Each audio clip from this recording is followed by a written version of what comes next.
Hi Pop-Tarts, back for the Quarantine Read Aloud series chapter book edition. Today we will be reading chapters 5 and 6 of Lauren Tarshis' I Survived the Sinking of the Titanic, 1912. Chapter 5. At dinner that night, Aunt Daisy raised her glass to George. No trouble for the entire day. They clinked their glasses together just as an old man stopped by their table. "Mrs. Key," the man said to Aunt Daisy, "I've been meaning to say hello." "Mr. Steed," Aunt Daisy said, "what a pleasure. This is George, my nephew, and Phoebe, my niece." Mr. Steed nodded hello. "So," Aunt Daisy said, "what brings you onto this magnificent ship?" "Oh, I couldn't miss it," he said. "I think all of society is on this ship. I hear there's even an Egyptian princess on board." "Really?" Aunt Daisy said. "I haven't met her." "Well, none of us have. She's traveling in the first-class baggage room." "Excuse me," Aunt Daisy said. "The princess is more than 2,500 years old," Mr. Steed said. George's ears perked up. I'm not sure I understand," Aunt Daisy said. "She's a mummy," Mr. Steed said. "A mummy?" Phoebe gasped. "That's right," Mr. Steed said, "from a tomb near Thebes. I understand she belongs to a man named Mr. Burroughs. People are saying he sold the coffin to the British Museum. Then he packed the princess herself in a wooden crate. Apparently, he's bringing her back for his collection. Some say it's bad luck to take a mummy from its tomb." "I'm glad I'm not the superstitious type," Aunt Daisy said. Mr. Steed chuckled. "In any case, nothing can harm this ship, not even the curse of a mummy." Mr. Steed tipped his hat and said goodbye. "Mr. Steed is a very famous writer in England," Aunt Daisy said. "You never know who you'll meet on the Titanic." And then it hit George. The best idea ever. That mummy! He had to see it. Maybe this day wasn't so boring after all.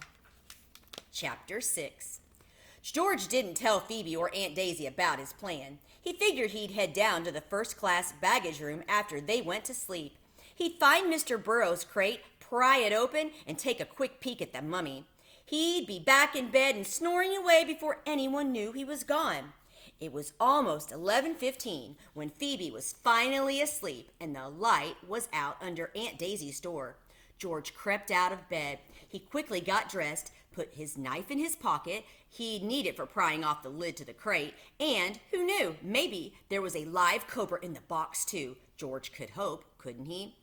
George opened the door and peeked into the hallway. He wanted to avoid Henry, who seemed to have eyes in the back of his bright orange head. He wouldn't like George creeping around so late at night. But the hallway was quiet. There was no noise at all except for the quiet hum of the engines rising up from the bottom of the ship. George loved that noise. It made him think of crickets in the woods at night.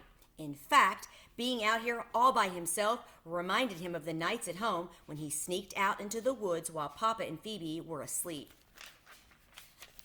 He'd head out when his mind was filled with restless thoughts about why Papa was always mad at him or why he didn't try harder in school, and of course, Mama. Almost 3 years had passed since she died. George tried not to think about her too much, but some nights when he closed his eyes, he'd remember her smile or her smell when she hugged him close, like fresh grass and sweet flowers, and that song she'd sing to wake George up in the morning. "Awake, awake, it's now daybreak, but don't forget your dreams." Thinking about Mama was like standing close to a fire. Warm at first, but get too close and it'll hurt too much. Much better to stay clear of those thoughts. Nothing cleared George's mind quicker than being in the woods. He'd never stayed out for more than an hour or two, except for that night back in October. George was heading back toward home when he heard a terrible sound, like a little girl screaming. He turned around, and in the dark distance he saw two glowing yellow eyes. Some old-timer said there were black panthers in the woods, but George never believed it.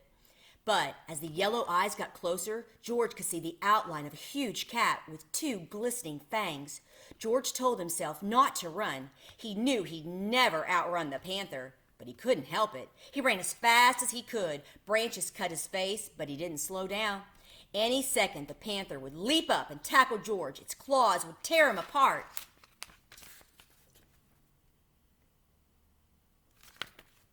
George could feel the cat right behind him. He could smell its breath like rotting meat. George grabbed a fallen branch. He turned and waved it in front of him. The panther lunged and grabbed the branch in its jaws. George let go of the stick and scrambled up the tree, climbing as high as he could go. The cat dropped the branch and came after him, like a shadow with glowing eyes.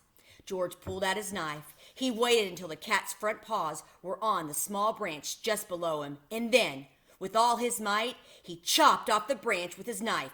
Crack! The branch broke free. The giant cat tumbled through the air, screaming and crashing through the branches, and then hit the ground with a thud. There was silence. And then the cat stood up. It looked up at George for a moment, and it turned and walked slowly back into the woods. George stayed there in the tree until it was just about light and made it into bed just before Papa woke up. His friends at school refused to believe George when he told them, even when he swore on his heart. No way, big fat lie. Next thing you'll be saying is that you've been signed by the giants. Their laughter rose up around George, but it didn't bother him because right then he realized that it didn't matter what they thought. George knew he'd faced down a panther, and he'd never forget it. That's the end of chapter 6. We'll see you back next time. Have a great day.